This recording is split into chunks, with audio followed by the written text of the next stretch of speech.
Welcome to the 7th week of the In Times Like These recap. Now let's get into this. Starting with JJ Dorval, who hears the voice in his head, wanting desperately for the voice to leave. Yulissa approaches him. Then they discuss how Vanessa never told her why she cut her off. JJ remembered hearing Vanessa tell him that she got a text from Yulissa ending their friendship. The voice tells JJ that he's confused, as Yulissa is adamant that she never sent a text. Aggravated by Yulissa's side of the story and the voice in his head, JJ tells Yulissa to have her own one-on-one conversation with Vanessa. JJ wants clarification from Vanessa that she got a text from Yulissa, but he tells Vanessa how Yulissa genuinely seemed confused. Once again, the voice in JJ's mind messes with his perception of reality. He snaps at Vanessa, and Shelly walks in, asking what's going on. JJ storms off, not thinking that his mother would believe him. Then he suffers in silence with the voice. Keeve tells JJ how off he seems. I don't think Keeve is one to talk since he still has that camera set up in Vanessa's room without her permission, and most importantly, without her knowledge. JJ tries to brush it off, but when Keeve keeps pushing, JJ snaps at him. And that's when Vanessa comes and tells JJ to behave himself. While JJ storms off, he hears the voice telling him that he's a bad friend and a bad brother. Keeve tells Vanessa how sorry he is to hear about her dad, her friendship with Yulissa ending, and how he's willing to be her friend. Vanessa tells Keeve that it will be best for him to leave since JJ's head isn't in the right place. When JJ notices that Keeve is gone, he's angry at Vanessa for making Keeve leave.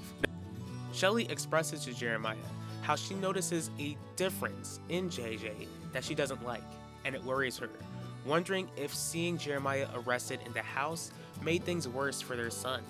Jeremiah promises Shelly that he'll assure JJ and Vanessa that they'll push through the lawsuit that Essidor set up against him. JJ tells the voice, who he believes is a demon, to leave him alone, but the voice continues to torment him. Jeremiah knocks on JJ's door, and despite the voice ordering JJ not to allow his father in the room, JJ disobeys the voice's orders, trying to look like he's completely fine when Jeremiah asks his son if something's wrong. JJ claims to be doing okay, but Jeremiah apologizes for not checking up on JJ and even Vanessa after the arrest, and assures JJ that everything will be okay. When the voice tells JJ that everything won't be okay, and that God doesn't care about him, JJ snaps back that God has always taken care of their family. Unaware of what JJ is hearing, Jeremiah tells JJ how he's correct when he stated that God will always take care of their family. Alone, JJ reminds himself that God has always taken care of his family and always will. Zeke, our friendly neighborhood drug dealer, gets a text from Yvette telling him that they can be nasty anytime he like. Nichelle approaches Zeke, knowing that something is bothering him. Probably guilt that he already cheated on his girlfriend early on in their relationship. But Nichelle believes that Zeke is nervous about meeting her parents, and he plays along. Nichelle assures Zeke that everything will be fine and that he needs to be himself. And Zeke doesn't get comfort from that. Instead, he gets comfort from Yvette, and it's not how friends should comfort each other. Zeke arrives at the Torres penthouse for dinner. I guess Yvette took away those jitters he was feeling. Anyways, finally meeting Devante and Isabel. Devante asks Zeke what he sees in Nichelle and what Zeke plans to do for the future. Zeke expresses how kind Nichelle has been to him, then tells Devante how he would like to be a barber someday. Nichelle believes that Zeke did a great job, but Devante makes a call to a mysterious stranger, stating that he needs to speak with this person personally since it's a matter of life and death. The stranger who Devante was on the phone with is revealed to be a woman named Adaku, who happens to be the big boss, who Zeke is in fact selling drugs for. She asks what has him concerned. He begins to inform her that Zeke Franklin is dating Nichelle and wonders if Zeke also works for her, since it's revealed that Zeke's older sister Quinlan works for Adaku's legitimate business Global News Press. Adaku is able to confirm that Zeke is one of her small-time dealers. Then Devante asks Adaku if she could get Zeke to break things off with Nichelle, Adaku doesn't want Nichelle to get suspicious, but tells Devante that she'll make sure that Zeke knows he's dating a business associate and that he will have to decide what to do. It doesn't seem like Devante likes that answer. What wasn't mentioned when Devante interrogated Zeke during dinner time is that after Yulissa finished her dinner, she made herself throw up everything she had just ate. Later on, this comes into play when Nichelle is about to go out with Zeke. Then Yulissa goes on to express her distrust of Zeke. This annoys Nichelle, telling Yulissa how Zeke has done everything in his power to prove that he's trustworthy, but Yulissa doesn't buy Zeke's act. Annoyed, Nichelle is about to leave to meet with Zeke, but Yulissa faints. At first, Nichelle doesn't take it seriously until Yulissa doesn't respond. Yulissa wakes up and is informed by Nichelle that she fainted. Nichelle plans to get her sister help, but Yulissa pleads with Nichelle not to mention the fainting to anyone, claiming that she hasn't been drinking a lot of water. Yulissa also guilts Nichelle into staying silent since Yulissa never mentioned to their parents anything about Zeke until Nichelle was ready. Reluctantly, Nichelle grants her sister's wishes. Quinlan asks her lover Gianni what he knows about Heidi and Finnegan's connection to one another, other than the fact that Heidi is the district attorney and Finnegan is the police commissioner.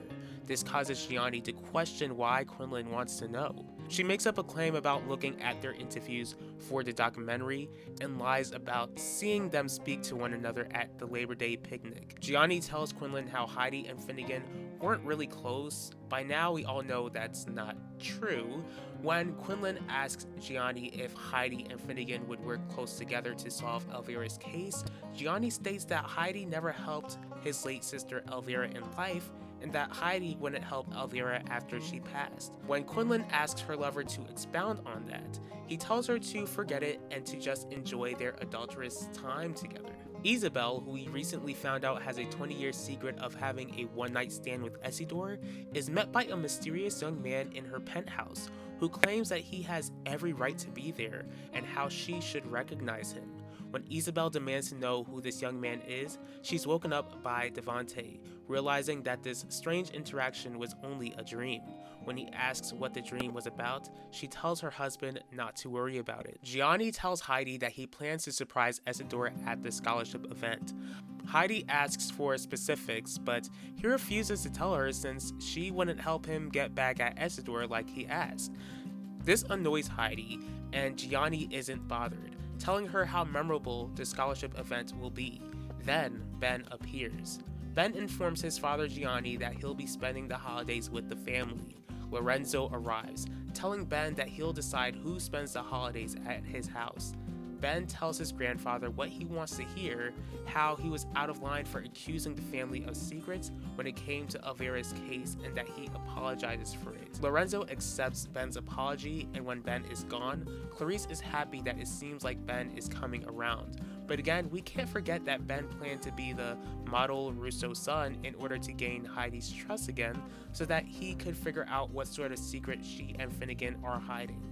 Jeremiah expresses to his wife Shelley how he feels guilty that the employees of his HVAC business are at risk of losing their jobs. Shelley assures Jeremiah that the Lord will get them through this, and that Essidor won't be successful in his plan to take down their company. Max asks his older brother Ben to see if he could look into proving that Essidor lied about Jeremiah beating him up.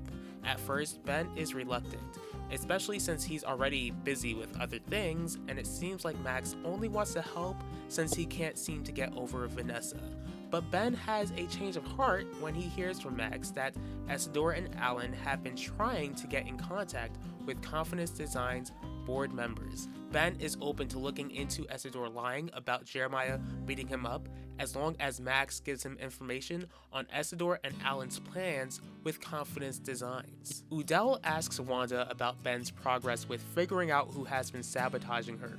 Wanda informs her husband how Ben believes that Essidor and Alan were behind the AI attacks all along, but we know how only Alan has been behind them all along. Udell wonders why she and Ben have been meeting without him. Not wanting to tell Udell about the AI video messages of Elvira, which makes no sense since Udell has been getting them too, but he also doesn't want to tell Wanda about them either. She makes up the excuse of him being busy with the law firm and Elvira's documentary, which she didn't want him to be a part of. She expresses how she needs Ben to gather the evidence before the runway takes place. Ben informs Wanda about what Max told him about Essidor and Alan trying to get in touch with the board members of Confidence Designs. Wanda doesn't like that Essidor and Alan are trying to get in touch with her board members, especially since she doesn't know what Essidor and Alan want to discuss with them. Ben sees this as a way of getting ahead of his uncle and cousin. Since Wanda's unsure whether the board members were already reached out to, she's unsure if she could trust them. The runway, held in Elvira's honor, has arrived. Udell and Yvette ask Wanda how she's feeling. After Wanda puts a brave face on in front of their daughter, Udell gets Wanda to express her true feelings about how worried she is that the runway will end in catastrophe. Udell tries to tell Wanda to stay positive, but just as Wanda is about to tell Udell something, probably about the AI videos of Elvira she's been sent, Essidor and Alan arrive. When Wanda and Udell demand that Alan and Essidor leave, Essidor informs Wanda how a board member invited them to come to spectate the runway event since it was held in Elvira's honor. Feeling like she has no choice but to let Essidor and Alan stay, Udell gives his wife a pep talk, telling her to be a wonderful host for the runway. When everything seems to be going well, Wanda is ready to show a presentation of Confidence Designs customers expressing how wearing the designs changed their lives. But AI Elvira shows up, telling Wanda how she's dishonoring her by making an event honoring her, despite her family's wishes not to host it in her name, and accuses Wanda of taking Elvira's life. Alan seems to be having the time of his life, seeing that his evil schemes have been accomplished, but I don't think Wanda would be too happy with him. Can't get enough of the crazy world of In Times Like These? Then treat yourself to a binge watch of In Times Like These. Don't forget to like, comment, share, and subscribe. You're not ready for what's to come, but tune in anyways.